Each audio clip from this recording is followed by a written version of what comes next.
Baiklah, sudah bisa apa Ya, kelihatan.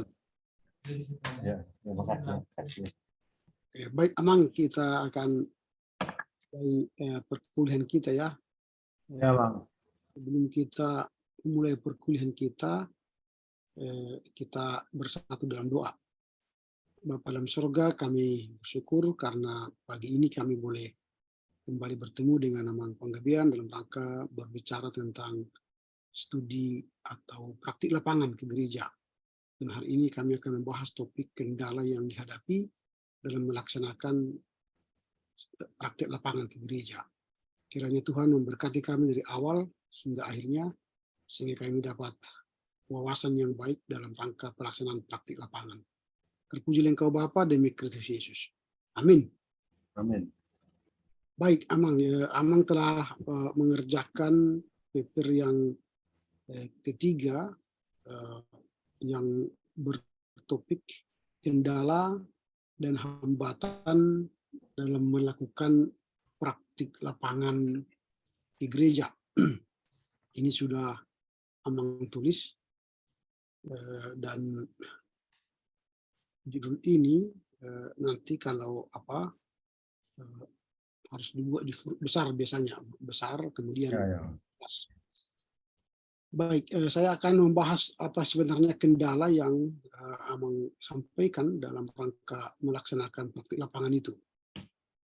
Yang pertama, ada dua faktor yang Amang sampaikan kendala kita dalam melaksanakan praktik lapangan. Yang pertama itu faktor eksternal dan internal. Dan apa itu yang dimaksud dengan faktor internal? Itu yang akan kita bahas, aspek internal. Yang pertama itu aspek psikologi dari mahasiswa. Dan memang ini bisa saja mahasiswa mengalami kendala bertemu dengan warga jemaat di lapangan gereja karena bisa saja pengalaman mereka belum mumpuni, sehingga secara psikologi mereka merasa tidak layak untuk menjadi pembicara atau pengkhotbah bagi jemaat itu, karena mereka menganggap mereka masih kurang pengetahuan, kurang ilmu, kurang wawasan, atau mereka menganggap saya ini anak, kalau di segi usia anak, masih anak di tengah-tengah jemaat ini. Itu bisa saja menjadi faktor psikologi dari mahasiswa dalam menghadapi praktik lapangan. Yang kedua adalah aspek bahasa.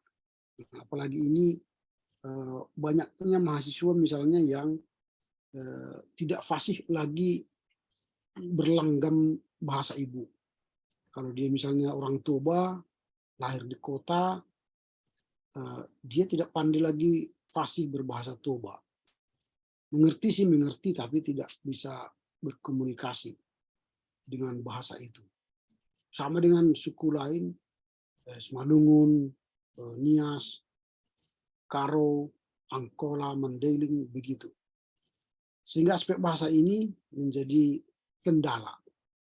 Nah, jadi jemaat sangat membutuhkan para pengkhotbah yang fasih bahasa daerah mereka.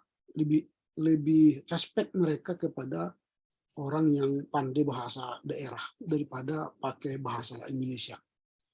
Nah, ini tantangan, memang hambatan.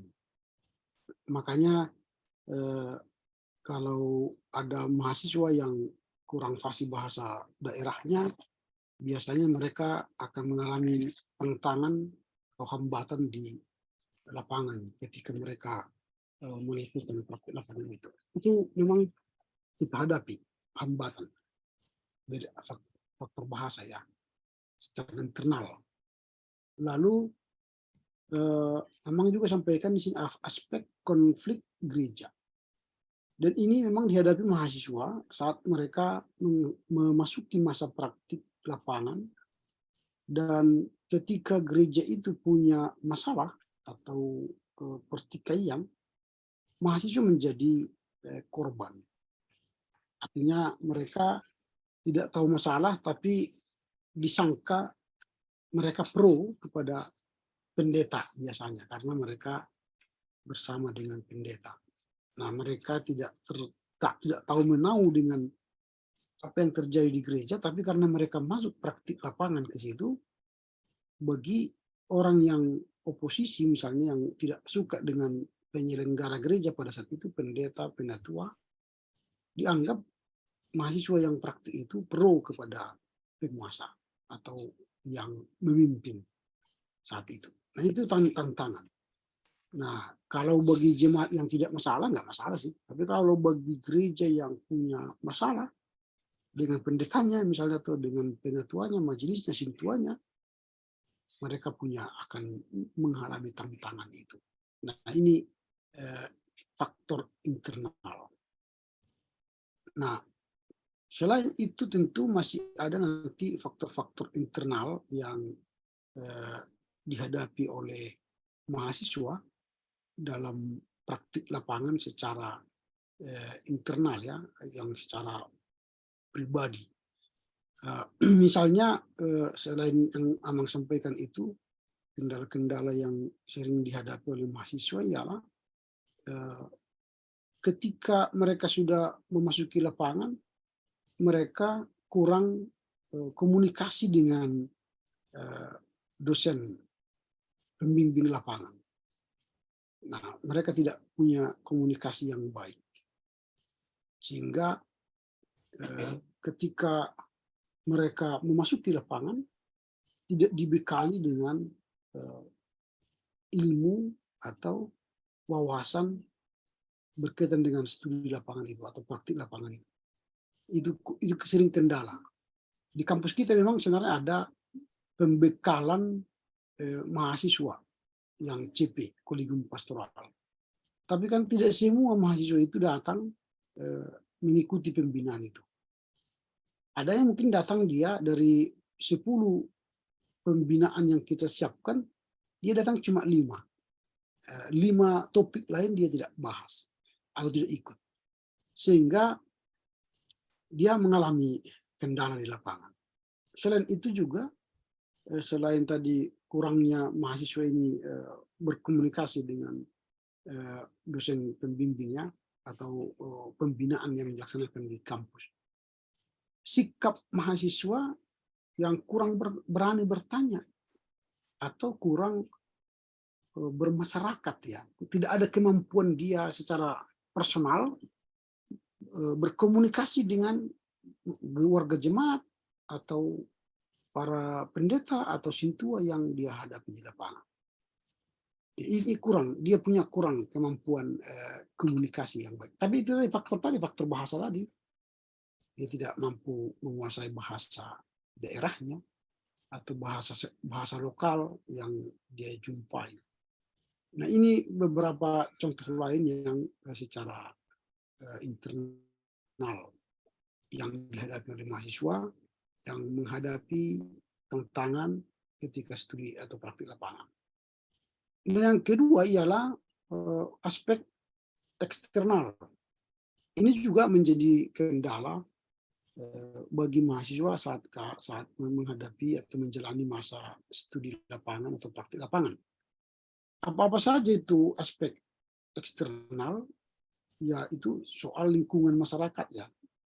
Nah, jadi lingkungan masyarakat setempat itu tidak mendukung bagi praktik lapangannya. Misalnya, katakanlah dia masuk ke sebuah jemaat pedesaan, ya. Dia berpikir kalau di jemaat itu praktik dia selalu ada ibadah, ada PA pemuda, ada PA kaum bapak, kaum ibu, remaja, dan sebagainya. Ternyata di kampung itu tidak ada kegiatan itu. Karena orang mulai bangun pagi, udah pergi ke sawah, ke ladang. Pulang, bukan ada kegiatan lagi malam, langsung istirahat, tidur. Sehingga dia hanya, selama praktik di lapangan itu, dia hanya ibadah minggu saja yang bisa dia rasakan atau dia kerjakan. Ketika dia mungkin memprogramkan program-program, membuka program pelayanan kepada kaum pemuda, kaum bapak, kaum ibu, atau lansia, itu mungkin tantangannya masih besar. Karena pendeta yang melayani di situ pun dia tidak melakukan itu. Nah, ini kendala-kendala. Nah, lingkungan itu tidak mendukung dia melaksanakan praktik lapangan itu. Karena tidak ada bagian-bagian pelayanan kategorial di daerah itu. Kalau dia buka, nanti pendetanya tidak senang dengan dia atau menambahi kerja pendeta. Dia tidak buka, tidak ada pekerjaannya. Dia ikut berladang, pergi ke sawah dan ke ladang bersama masyarakat atau warga jemaat, mungkin dia tidak punya kemampuan. Ini tantangan yang dihadapi secara eksternal, lingkungan masyarakat itu. Lalu yang kedua ialah aspek alam. Ya betul, bisa saja ketika dia datang ke sana ada bencana alam. Misalnya ke daerah Sinabung misalnya, ketika mereka datang ke sana, warga gereja atau masyarakat yang ada di sana terkena dampak meletusnya Gunung Sinabung. Sehingga ya praktis dia tidak bisa melakukan apa-apa. Nah, apalagi kasus COVID-19 waktu itu, banyak gereja yang menolak. Dia pergi ke jemaat mengatakan tidak ada ibadah. Kami semua ibadah online. Akhirnya apa yang dia kerjakan? Nggak ada. Dia di kamarnya, tapi di tengah-tengah jemaat dia di kamarnya, ikut juga ibadah online, dan tidak ada yang bisa dikerjakan selama COVID itu. Nah, ada yang jemaat yang terang-terangan tidak mau menerima, datang pun mahasiswanya tidak diterima karena tidak ada yang berani menanggung risiko, karena dia ditempatkan di mana, tinggal di mana. Nah itu makanya masa-masa COVID itu praktik lapangan praktis lumpuh, tidak ada yang bisa dikerjakan.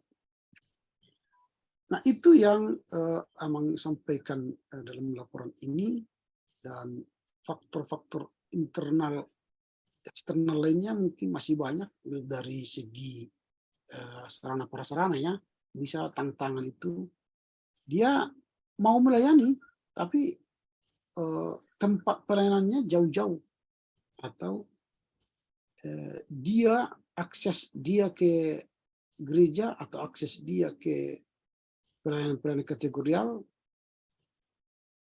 sulit karena dia tidak punya kendaraan. Angkot mungkin di daerah itu tidak ada. Lalu yang mencoba mengantar dia misalnya untuk pelaksanaan pelayanan itu tidak tersedia. Jadi banyak sekali faktor sarana prasarana juga tidak mendukung. Itu eksternal. Mungkin juga finansial ya, eksternal. Itu finansial.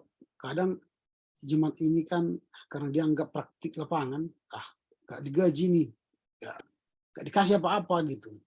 Karena praktik lapangan itu kan tanggungan mahasiswa gitu, bukan tanggungan gereja, bukan digaji gereja. Nah itu tantangan-tantangan eksternal. Baru tantangan eksternal lainnya ialah para pendeta yang menjadi mentornya. Terkadang para pendeta yang menjadi mentornya ini tidak seide, tidak sejalan. Pendeta ini sibuk atau sama sekali tidak memfungsikan dirinya sebagai dosen di lapangan. Karena banyak pendeta tidak memahami ketika mahasiswa hadir di lapangan, mereka itu bukanlah pekerja, bukanlah pegawai gereja, tetapi mereka mahasiswa. Ini yang sering terjadi kendala, para pendeta di lapangan tidak bertindak sebagai dosen lapangan. Mereka sebagai pendeta resort yang menugaskan mahasiswa-mahasiswa untuk melakukan tugas-tugasnya. How majolo marjamita wah, how majolo tu pertanyaan, how majolo tu kategorial, kira-kira begitu. Dia menjadikan mahasiswa itu menjadi pekerja, tanda petik, pelayan. Ini yang berbahaya. Seharusnya ketika ada CP di lapangan, pendeta itu jangan mempekerjakan mahasiswa sebagai tenaga pelayan. Tapi mereka harus menjadikan mahasiswa itu sebagai naradidik, sumber. Dia menjadi sumber pengetahuan, dia menjadi dosen kepada mahasiswa. Itu. Jadi memang itu kendala eksternal. Terkadang memang dosen pendeta ini tidak bisa bertindak sebagai dosen karena dia tidak punya kemampuan membimbing mahasiswa itu untuk menjadi pelayan yang sesuai dengan aturan-aturan gereja. Nah itu kendala eksternal yang sering dihadapi oleh mahasiswa lapangan atau CP. Nah pertanyaan kita seharusnya bagaimana cara mengatasi kendala itu. Nah itu yang mungkin bahasan kita selanjutnya, bagaimana cara mengatasi tantangan-tantangan yang dihadapi oleh mahasiswa ketika dia menemukan kendala secara internal dan kendala secara eksternal itu. Nah ini, jadi mungkin yang beberapa cara yang harus dilakukan oleh mahasiswa ialah dia harus memiliki kerelaan hati untuk dibentuk dalam situasi itu atau tantangan itu. Dia jangan langsung give up atau menyerah melihat tantangan itu. Dia harus rela membentuk hatinya atau menata dirinya, mempelajari tantangan itu sebagai peluang untuk maju ke depan atau membuat dia makin maju. Tantangan itu bukan untuk diabai, tetapi dihadapi. Tentu akan ada solusi-solusi. Nah, di situ nanti fungsi dosen pembimbing mengarahkan mereka kalau mereka mempunyai tantangan di lapangan.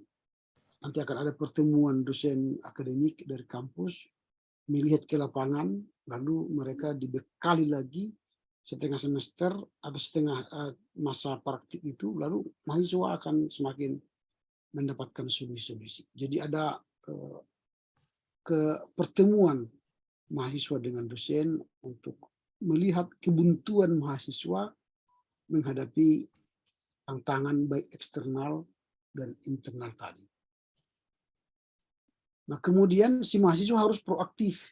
Ya, dia proaktif untuk berkomunikasi dengan dosen pembimbingnya dan mentor lapangannya atau dosen lapangannya, bahwa dia punya kendala. Jangan disimpan di dalam hati persoalan itu, tetapi harus dia utarakan, dia diskusikan dengan dosen akademik dan dosen lapangan, sehingga dia bisa mendapat arahan, bimbingan, masukan, dan mendapatkan solusi dari kebuntuan itu. Lalu yang ketiga ialah perlunya komunikasi dengan sesama sejawat. Artinya dia punya teman yang melakukan CP di daerah lain, tentu akan banyak menemukan informasi lagi. Lalu bagaimana mereka saling berbagi informasi, pengalaman untuk mengatasi hambatan rintangan yang mereka hadapi. Nah ini mungkin solusi-solusi yang dilakukan oleh para mahasiswa tatkala mereka menghadapi tantangan di tengah-tengah lapangan dalam kuliah praktik lapangan ini. Nah inilah dulu pembuka diskusi kita dari apa yang Amang sampaikan dan apa yang saya sampaikan juga saya tambah dari paper Amang itu. Kita boleh berdiskusi lebih jauh, lebih dalam, sehingga nanti kita mendapatkan pemahaman-pemahaman baru, wawasan baru tentang apa sih kendala, tantangan yang dihadapi oleh mahasiswa tatkala mereka melakukan tugas praktik lapangan ke gereja. Silakan Amang kalau ada yang mau ditambah, dikurang atau ditanya atau diingat. Mau tanya dulu, Amang. Ya. Itu biasa vikaris itu orang yang sudah tamat atau belum tamat? Misalnya STH dia sudah wisuda atau belum? Kalau sudah STH pasti sudah wisuda. Tidak, kalau dia vikaris. Nah kalau dia vikaris calon pendeta itu dia sudah tamat wisuda, dan dia sudah melamar ke gereja dan gereja menerima. Itu namanya calon pendeta. Istilah vikaris sebenarnya sekarang itu sudah kita harus ganti, karena vikaris itu adalah associate pastor. Jadi dia sebenarnya kalau di luar negeri vikaris itu sudah pendeta dia, tapi dia bukan pendeta kepala atau pendeta resort di kita. Dia menjadi associate pastor, pendeta pembantu kalau apanya, kalau bahasa Indonesianya. Nah, cuma kita salah mengerti pemahaman vikaris ini, sehingga kita menganggap vikaris itu adalah calon pendeta. Padahal sebenarnya bukan. Vikaris itu sudah pendeta tertabis, lalu dia membantu pendeta senior atau pendeta struktur yang lebih tinggi, lalu dia menjadi pendeta pembantu. Dan dia membantu pendeta yang senior tadi. Kalau di Katolik disebut dengan pastor kepala. Nah, jadi itulah vikaris. Makanya kami di gereja GKPA tidak mau istilah vikaris kami gunakan lagi, calon pendeta. Di HKBP pun tidak mau memakai istilah vikaris. Karena vikaris itu, tadi saya katakan itu pendeta yang sudah tertapis. Nah itu, jadi kalau di gereja kita, calon pendeta itu adalah orang yang sudah menyelesaikan studi, sudah wisuda, punya transkrip nilai, lalu dia melamar ke gereja, diuji, layak, baru ditempatkan dia menjadi calon pendeta ke jemaat. Nah beda dengan yang praktik lapangan. Kalau praktik lapangan, dia masih mahasiswa, semester 6, dia sudah memiliki kemampuan berkhotbah, dia telah melewati studi homiletika 1 dan 2, ilmu berkhotbah, baru dia dilepas menjadi praktik di lapangan. Di lapanganlah dia mempraktikkan ilmu teori yang dia dapatkan selama 6 semester di kampus, lalu di lapangan melihat fakta empiris untuk mengimplementasi teologi yang dia tahu menjadi teologi terapan. Itu kalau praktik lapangan. Nah itu, jadi beda dengan calon pendeta. Begitu, Mang. Jadi kalau yang vikaris itu memberikan berkat sama dengan pendeta? Enggak, belum boleh. Belum. Belum boleh. Bedanya macam mana dibilangnya? Dia kalau dia masih calon pendeta, dia belum bisa memberi berkat. Dia belum bisa. Kalau nanti misalnya dia khotbah, yang menutup ibadah itu sintua atau pendeta yang ada di situ. Jadi dia belum boleh. Ya, ya. Selama dia belum ditahbis, dia belum boleh memberi berkat. Ya. Gitu. Karena sekarang ini kan ya dari golongan kawan-kawan kita persekutuan kan begitu agak rancu itu kan begitu. Kalau mereka asallah udah bisa berdua panjang berkhotbah, bisa lah, terserah di mereka, bisa saja mengucapkan berkat, dan berkatnya pun di karang-karang, ya enggak Ya. alkitabiah gitu. Jadi misalnya mereka mengatakan Tuhan memberkati engkau dan melindungi engkau dan Roh Kudus sampai Maranatha. Berkat itu tidak pernah sampai Maranatha. Ya, ya. Berkat itu sampai selama-lamanya. Jadi kalau konsep Pentakosta ini, kalau berdoa penutup itu memberkati, dia sudah berkati dan sebut dalam nama Yesus, Maranatha, haleluya lagi, haleluya, amin, tambah-tambah.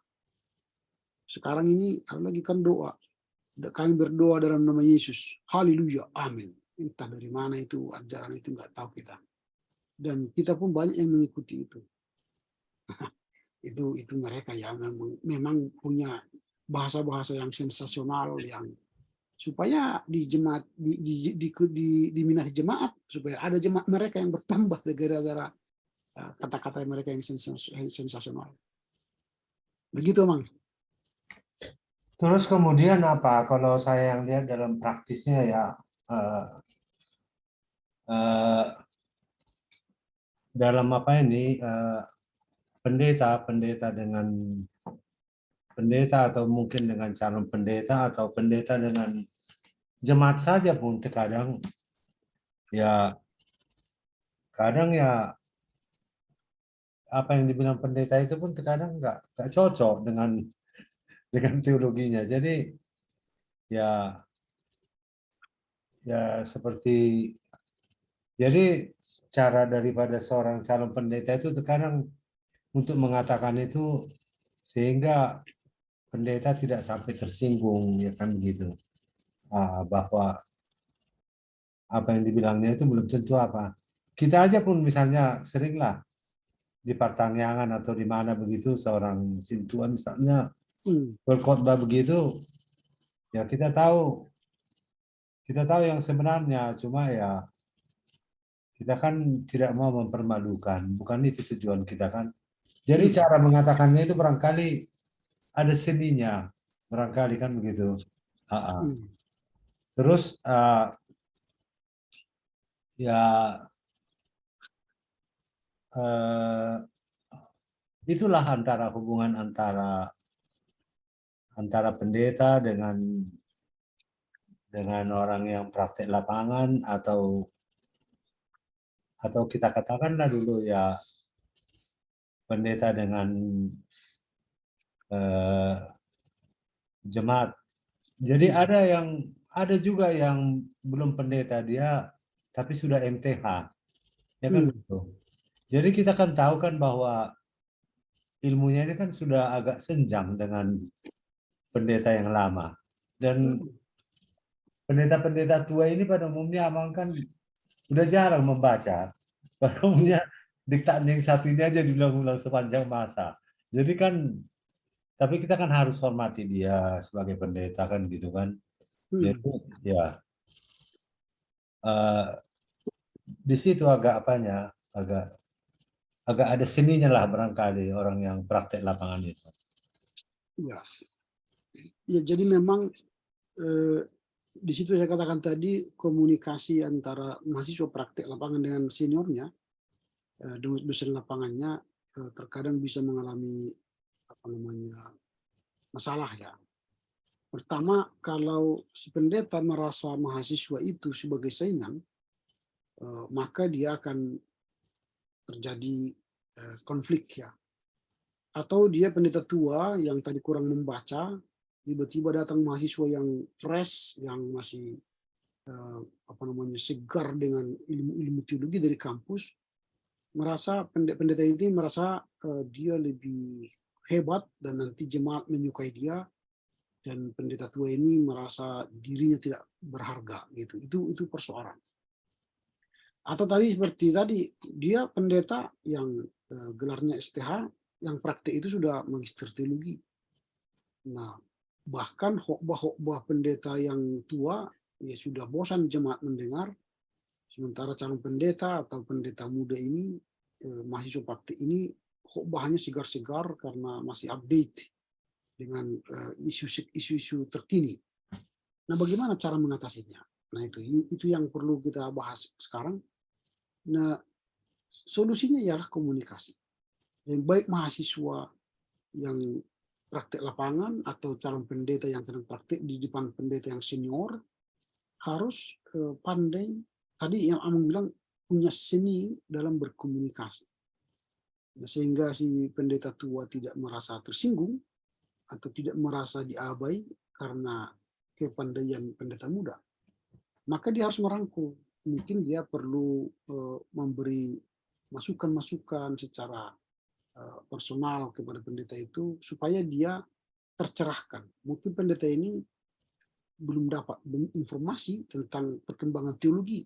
Nah, secara personal, waktu minum kopi di rumah pendeta itu, dia memberi informasi-informasi kepada pendeta itu supaya pendeta itu mempunyai pemahaman yang baru, sehingga dia tidak akan merasa iri dengan pendeta itu karena dia sudah mendapat ilmu juga dari pendeta itu atau calon pendeta itu atau mahasiswa itu. Itu yang penting, sehingga mahasiswa atau calon pendeta itu menjadi tempat belajar pendeta tua itu. Tapi kalau dia punya gap tadi, calon pendeta tidak punya komunikasi yang baik, pendeta tua tidak mau membuka diri, itu akan menjadi konflik. Nah, atau banyak begini soal khotbah. Nah, walau pendeta ini sudah masih muda dan bergelar tinggi, atau calon mahasiswa praktik lapangan ini masih fresh graduate, masih segar ilmu teologinya, tapi kan mereka kalah dengan pendeta senior itu dalam pengalaman. Kalah. Jadi gelar akademik bisa saja menang, tapi pengalaman belum tentu menang karena dia sudah senior. Nah, bagaimana caranya? Kalau misalnya si calon pendeta atau si mahasiswa praktek itu berkhotbah, dia harus dengar. Kalau saya misalnya dulu waktu di Pangkalan Berandan ya, atau dan di Sidimpuan, ketika saya menerima calon mahasiswa praktek dari STT Abisana Medan, saya buat time schedule. Nah, mereka 3 bulan di daerah di tempat saya. Saya buat minggu pertama, kedua, Anda saya beri belajar situasi daerah pelayanan saya. Cari tahulah lingkungan ini. Nah, 2 minggu berikutnya saya panggil ke rumah, saya evaluasi mereka. Apakah mereka sudah kenal situasi saya, lingkungan saya, lingkungan gereja dan sebagainya. Lalu 2 minggu berikutnya saya beri mereka pengenalan tentang struktur gereja, pemahaman tentang pelayanan gereja, apa saja harus mereka ketahui, harus mereka ketahui, kuasai itu, supaya nanti bisa mereka mendarat pelayanannya. Baru bulan kedua baru saya beri mereka melayani di kategorial, lalu nanti puncaknya ialah di ibadah minggu. Dan setiap mereka saya suruh, saya hadir memberi evaluasi, melihat pelaksanaannya. Nah, kalau misalnya contoh khotbah minggu, habis khotbah minggu itu saya suruh datang ke rumah. Nah, habis datang ke rumah, saya beri koreksi terhadap khotbah-khotbah, penyampaian khotbah, materi khotbah, penjelasan khotbah, bahkan tujuan khotbah, supaya mereka dalam berkhotbah punya ilmu homiletika yang baik, sehingga tidak asal ngomong. Nah, itu jadi sebagai dosen lapangan saya mengarahkan, membimbing, mendidik mereka. Nah, sehingga mereka merasa bahwa mereka bukanlah pekerja, saya katakan tadi, mereka adalah mahasiswa yang belajar di lapangan, dan saya bertindak sebagai dosen lapangan. Sampai pada akhirnya administrasi gereja, keuangan gereja, laporan gereja, sampai bulan ketiga saya ajar mereka. Nah, pada akhir daripada praktik lapangan itu, mereka tentu sudah puas karena ilmu yang mereka dapat dari lapangan telah saya berikan. Saya sampaikan pengalaman saya sebagai pendeta di lapangan itu. Nah, itu seharusnya yang dilakukan oleh pendeta senior. Tapi pada umumnya di lapangan, setelah kita melaksanakan beberapa kali praktik lapangan ini, tidak pernah terjadi seperti itu dalam rangka praktik lapangan itu. Pada umumnya yang mereka terima dan pendeta lakukan ialah mereka seperti pembantu tanda petik pendeta itu. Mereka itu hanya menghabiskan waktu di gereja itu. Karena yang disuruh nanti adalah memimpin pertanyaan, mengajar sekolah minggu, mengajar CD, kategorial, ke ama, ina, naposo bulung, dan sekali-sekali ibadah minggu. Nah, ini yang mereka kerjakan selama 3 bulan. Dan tidak pernah dibekali soal administrasi gereja, doktrin gereja, tata gereja, konfesi gereja, hukum syariat gereja, bagaimana mengatasi konflik gereja, dan sebagainya. Dan bagaimana berkhotbah yang baik, bagaimana mempersiapkan sermon yang baik, dan sebagainya. Nah, ini yang tidak ditemukan dan diterima oleh para mahasiswa saat mereka praktik lapangan. Nah, soal khotbah lagi misalnya. Kalau khotbah kan tidak bisa dikritik, tidak bisa diinterupsi. Tapi itu kan bisa ketika ibadah keluarga. Ibadah keluarga itu kan two-way direction, bukan one way. Makanya di pertanyaan-pertanyaan itu kalau saya mimpin, itu saya buka 2 arah. Saya tidak panjang lebar menjelaskan teks, saya hanya membuka petunjuk di diskusi saja, supaya mereka terpancing bertanya. Lalu terjadilah dialog. Di situ yang enak sebenarnya, sehingga kita tidak lagi berkhotbah di pertanyaan. Kita di situ adalah pemantik diskusi, mengerti teks, memahami firman dengan baik. Ini penting diberikan oleh para pendeta kepada mahasiswa-mahasiswa yang sedang praktik lapangan. Tapi kenyataannya sekarang, baik ibadah gereja, baik ibadah pertanyaan, baik ibadah PA kategorial, semuanya one way kan. Semuanya khotbah dia, nggak bisa dikritik. Nah, ini jadi ini beberapa pengalaman-pengalaman dalam melaksanakan praktik lapangan itu. Baik pendeta tua, pendeta muda, atau mahasiswa praktik lapangan, kecocokan itu sebenarnya terjadi kalau di awal mereka sudah saling terbuka.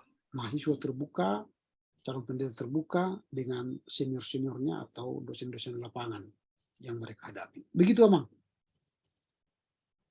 Jadi ya kan kalau posisi saya kan agak berbeda dengan posisi calon-calon pendeta itu Amang kan gitu kan. Ya, betul. Posisi saya kan jadi biasa ya saya ya pergi ke pertanian gereja, pertanian sektor, pertanian persautahun. Nah, itulah kerja saya kan gitu kan. Ya, betul. Itulah saya belajar teologi. Jadi pada umumnya ya kalau dia ya kalau dia memang pendetanya itu memang dari seorang misalnya kita katakanlah dulu dokter besar itu nggak gitu masalah. Tapi ya eh, kalau dari kalangan yang sudah agak pendeta tua atau misalnya sim tua ya kan jadi tentu kan ya sering juga apa two way sesudah pertandingan gitu uh, diharapkan tanggapan tolong dulu dokter itu karena udah sekolah pula itu katanya jadi kita jadi disinilah yang saya bilang tadi Amang seninya kita tahu terutama dari perjanjian lama lah ya kan ini sudah marambalangan ini kan begitu ceritanya gajah ya ada orang buta di Raba, wah gajah itu kakinya besar. Ah ini gajah itu batang pisang itu.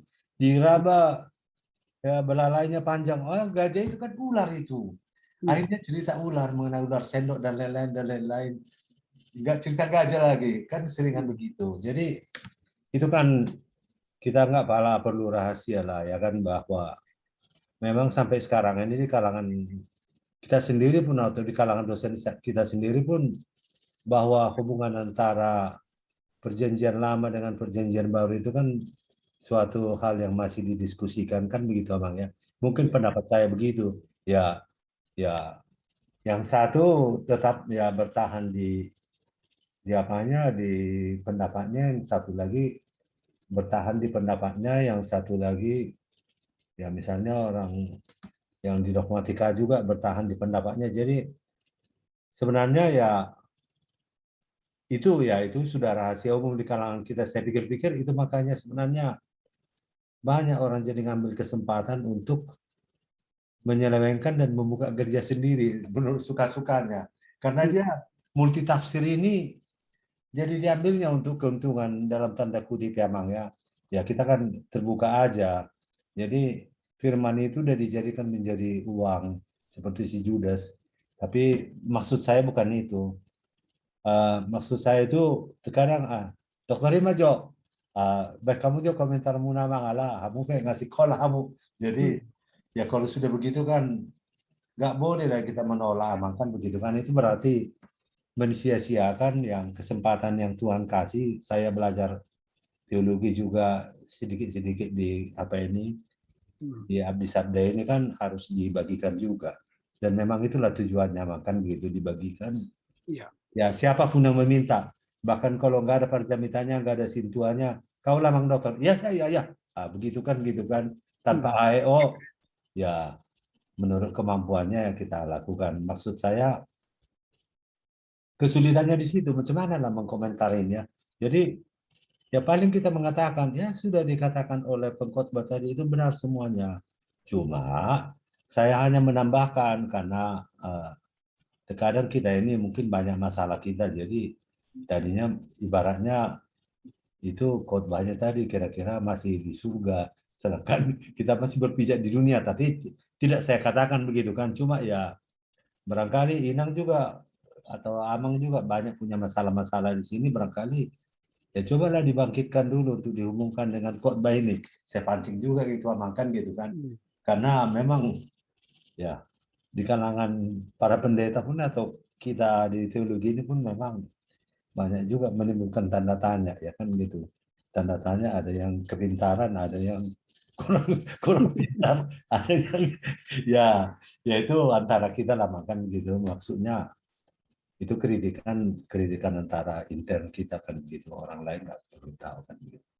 Makanya saya bilang kalau ya Kalau kayak seperti di sini, misalnya pertanyaan saya, kemudian ya karena pendetanya pun dokter besar, ya agak agak mudah saya membantu mengkomentari daripada Hmm. misalnya ke jemaat yang kecil atau di persautaan saya, di mana yang berkhotbah ya penatua misalnya, kan saya tidak harus mengambil alih semua bahwa harus saya berkhotbah tiap bulan, bukan begitu kan, begitu ya. Ya kalau tiba giliran saya misalnya, ya saya berkhotbah ya. Jadi di situ yang sukanya itu. Jadi macam mana ya, macam mana membuat beliau tidak tersinggung tapi mendapat pengetahuan baru. Itulah kalau tujuan saya, dan itu ya harus pandai-pandai kita lah kan, kita makan di dalam hati kan. Nah ini abang ini cerita gajah sudah ular ini kan dalam diri, tapi kan itu tidak membangun kalau kita katakan bukan gitu kan, kan tidak Iya, membangun. Kalau orang sumbing di satu pesta, oi sumbing, mari dulu bah kawan, oh, dilempar batu kita makan gitu kan. Benar iya, dia sumbing, tapi nggak boleh disebut sumbing itu. Kebenaran itu berbeda dengan kebijaksanaan kan. Jadi yang saya katakan, barangkali kebijaksanaan itu berbeda. Mungkin juga bagi kawan-kawan adik-adik kita yang di praktek lapangan, ya kalau saya kan agak berbeda praktek lapangannya. Ya praktek lapangannya ya gitu seperti saya katakan itu. Jadi barangkali perlu dipelajari ya cara mengatakan itu atau cara mengkomentari itu agak bijaksana lah, ya kan gitu. Kawan-kawan yang iya. muda-muda ini juga, walaupun benar, terkadang nggak semua kebenaran harus dikatakan, ya kan gitu kan. Betul. Ya karena kita sendiri pun ya, makanya kalau kayak kami emang nggak boleh mencela kawan, teman sejawat istilah kami, karena dia hari ini salah, besok mungkin saya salah, karena ilmu itu nggak terbatas sama kan gitu kan. Jadi Iya, saya maksud begitu, toleransi itulah ya kan gitu. Kebijaksanaan mengkomentari senior kita, mengkomentari pembimbing kita, mengkomentari apa kita kan gitu. Jadi jangan sampai tersudut lah ibaratnya, sehingga apalagi mempermalukan, yang barangkali bukan itu tujuan daripada suatu diskusi kan begitu abang kan. betul Tapi memang. abang lah, mungkin abang juga punya pengalaman di situ. Iya, jadi memang dalam rangka menyampaikan apa namanya masukan lah ya supaya jangan tersinggung yang membawa firman kala itu, padahal sebenarnya yang dia sampaikan itu sudah melantur ya, tidak sesuai dengan Oh, teks. Bagaimana caranya supaya kita bisa meluruskan tanpa tersinggung yang sedang membawa khotbah? Itu mungkin menjadi pertanyaan kita. iya ya. Sebenarnya Amang tadi sudah menyampaikan ada seni yang harus kita sampaikan tanpa menyinggung perasaan yang sedang memimpin khotbah itu. Kita akan sampaikan begini, Amang. Menurut apa namanya data yang saya baca, ini menambah dari apa yang disampaikan oleh Amang Sintua atau Amang Pendeta, bahwa buku kita buat sumbernya supaya ada kita tidak bicara pasal bicara supaya pendeta yang mendengar itu pun atau penatua yang mendengar itu pun tidak membantah. Nah itu karena kita punya dasar bacaan atau informasi yang jelas. Sehingga nanti baik pengkhotbah itu pun dia baru berpikir, oh ya berarti saya yang salah kan gitu. Karena bacaannya mungkin dia pun tidak baca buku itu. Sehingga dia pun merasa dapat informasi baru dari kita. Jadi itu caranya supaya yang dia yang menyampaikan pun tidak tersinggung tapi merasa mendapatkan insight dari pemikiran kita atau dari informasi kita.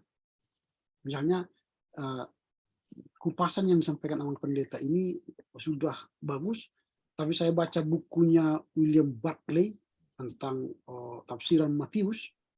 Dalam kupasan Barclay, Matius 5 ayat 5, dia menambah bla bla bla bla. Sehingga tidak terkesan kita membuat antitesa terhadap pemikiran pengkhotbah tadi. Kita hanya menambah informasi baru dari sumber yang lebih terpercaya. Nah itu. Jadi pastilah pendeta atau sintua yang berkhotbah itu tidak tersinggung. karena kita menyampaikan informasi dari buku penafsir teolog yang kenal, misalnya William Barclay dalam tafsiran Matius 5 ayat 5 menyatakan begini. Nah, kalaupun saya misalnya yang berkhotbah di situ, walaupun saya misalnya bergelar doktor, tidak akan tersinggung karena informasi itu benar. Ya, saya akan juga menerima sebagai seorang akademisi, saya menerima karena yang disampaikan oleh informan itu menambahkan itu adalah secara akademis juga. Nah itu Mang. Jadi saya pikir itu seninya, seni menyampaikan bantahan terhadap penyampaian firman yang mungkin menurut kita tidak begitu pada poin yang seharusnya gitu. Sehingga kita akan mengembalikan kepada yang benar sebenarnya tanpa harus menyinggung yang menyampaikan itu. Karena penyampaian kita dalam mengembalikan kebenaran itu berdasarkan sumber terpercaya. Tapi kalau misalnya nanti kita katakan menurut saya ini begini itu apa yang disampaikan Sintua ini salah ini, itu terjadi nanti dialog yang berkepanjangan. Apa kau rupanya kalau kau studi di setiap sudah lebih hebat kau, ya jadi persoalan kan. Kita tidak bersoal soal kemampuan dia dan kemampuan kita, tidak. Nah kita yang sudah tahu harus menyampaikan informasi kita dari sumber X, sehingga nanti pasti dia pinjam dulu Mang bukunya, nanti aku baca. Nah itu kan setelah pertanyaan misalnya, lebih pada pendekatan yang lebih soft dan baik. Begitu Mang caranya, menurut saya ya, menurut saya. Ya benar itu Bang, benar. Ya memang benar itu. Karena memang kalau sesuatu yang kelas itu pasti akan merugikan, kan begitu Bang ya. Ya betul. Walaupun kita benar tapi pasti akan merugikan kepada orang lain dan membuat orang lain so stok apa ya marjabitan ini akan dipadokoni dari sini geopi.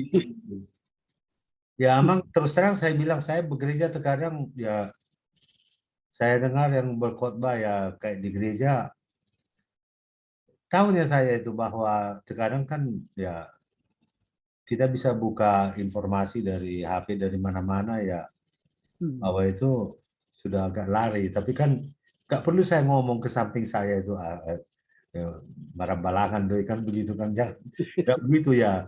Paling saya diam aja, cuma akibatnya jadi agak ngantuk sedikit kan gitu kan. Tapi ya itulah apa itu pergumulan itu kan gitu Bang kan. Jadi ya kalau kami ya kalau sebagai saya berprinsip ya nggak ada kesempurnaan itu. Sampai kita mati tentu akan terus belajar lah kita kan gitu. Apalagi kan Ya, betul. bukan itu jurusannya Bang kan. Misalnya seorang yang misalnya yang jurusan inilah dia berhadapan dengan misalnya dengan suatu khotbah-khotbah perjanjian lama ya mungkin ya kan ya seperti saya lah dokter anak dihadapkan dengan membedahkan begitu agak tahu tapi agak sedikit kaku kan begitu kan. Karena bukan keahlian khususnya kan begitu ya kan. Nah, itu sama nih kurasa keilmuan itu.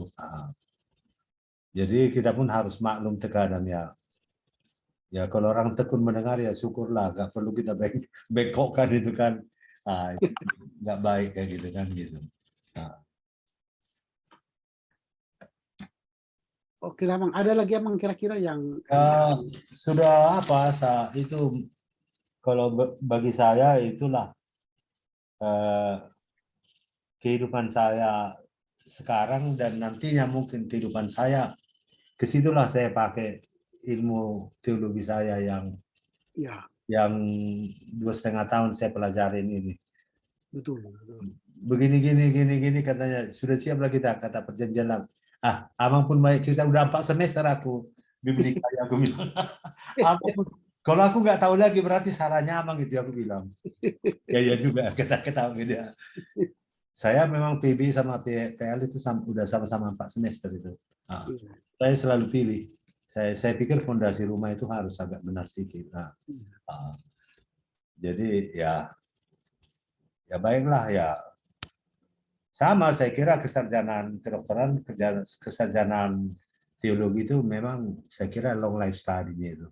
Ya, life study sampai ke kita dipanggil Tuhan sana, mungkin kita tidak akan pernah sempurna. Jadi mari, seperti ku bilang itu tujuannya itu, mari saling menghormati, baik Sintua pun itu, kita hormati bahwa dia sudah punya niat untuk memberitakan Tuhan itu kan gitu Amang kan ya kan. Ya, betul. Kita sendiri pun belum tentu seperti dia imannya ya kan. Mungkin kita hanya jagonya membaca aja. Kalau cerita mengenai imannya mungkin dia lebih teguh menghadapi segala macam. Jadi kita memang menurut saya ya bagaimanapun ilmunya kita harus hormati lah ya. Karena itu pasti punya kelebihan, kita punya kelebihan kan kita makan. Iya. Oke Bang, kalau begitu sekedar mengingatkan bahwa kita sudah sampai pada laporan baca yang ketiga hari ini. Ya. Nah, itu sudah lebih cepat dari awal. Nah, kalau rencana kita kemarin itu kan di April baru masuk ke laporan baca 3. Ya, ya. Ternyata kita sudah masih bulan Maret sudah selesai makalah 3. Ya, Itu ya. berarti kita sudah lebih cepat maju. Tinggal satu lagi topiknya ialah kunjungan rumah tangga sebagai bentuk pendekatan praktis terhadap warga jemaat. Ya. Itu terserah Amang kapan nanti diselesaikan. Itu udah mulai saya persiapkan nama mungkin ya kalau apa mungkin minggu depan kita bisa barangkali kalau ada waktu Amang nanti. Kalau minggu depan karena itu sudah libur pasca, masuk libur pasca mungkin agak tidak bisa. Lalu kami juga para dosen melakukan promosi program PAK, pendidikan agama Kristen ke Lapangan Selatan, Sidimpuan, Sibulga, Barus, ke Singkil, ke Sidikalang. Jadi kami ada tur selama 6 hari, mulai hari Minggu sampai hari Kamis. 4 hari lah ya, 4 hari. Jadi berarti habis pasca. Ya, habis pasca lah, kita ketemu habis pasca. Ya, habis pasca dia kan itu pasca kita 789. Ya, mungkin apa minggu sesudah itu lah emang gitu ya. Ya, betul. Minggu sesudah itu. Pre-pasca mulai kapan Amang? Tanggal 3 sampai 10 April. Tanggal 3 sampai 10 April ya. Pada tanggal 13 atau 14 nanti kita sudah bisa ketemu lagi. Ya, ini karena saya buru-buru, Amang juga kan pembimbing tesis saya juga kan gitu. Kan jadi maksudnya kan supaya kita kan hanya sekali setahun aja wisuda kan begitu bulan 9. Iya. Jadi mengejar ke situ Pak Jan Hotner bilang cepatkanlah sedikit. Ya, saya cepatkan pun. Menyusun papernya saya bilang apa menyelesaikan kuliahnya saya bilang supaya nanti kita terlampau kepepet katanya. Iyalah ya Amang bilang. Itu makanya saya agak kencangkan sih kita Mang. Ya. Ya, Amang pun kan kalau terseok-seok dia kan juga pikiran Amang juga itu cemana nanti mahasiswa satu ini nanti bulan 9 nggak enak juga Amang kan. Jadi ya saya usahakan lah itulah apa secepat-cepatnya gitulah ya kan. Ya memang yang tinggal kuliah saya ya paling yang bersisa Amang sama perjanjian baru sekali lagi. Yang lain udah selesai semua. Oke. Itu nanti setelah Amang selesaikan dikirim baru kita akan bicarakan seterusnya. Iya. Baik Amang kalau begitu selamat libur Paskah, selamat merayakan Paskah bersama keluarga. Kita ketemu nanti setelah Paskah. Ya. Ya, Tuhan menolong kita semua dan menolong Amang ya. Baik, kita dengan doa. Bapa dalam surga, kami bersyukur karena perbincangan kami untuk membahas kendala dalam melakukan praktik lapangan telah berakhir dengan baik.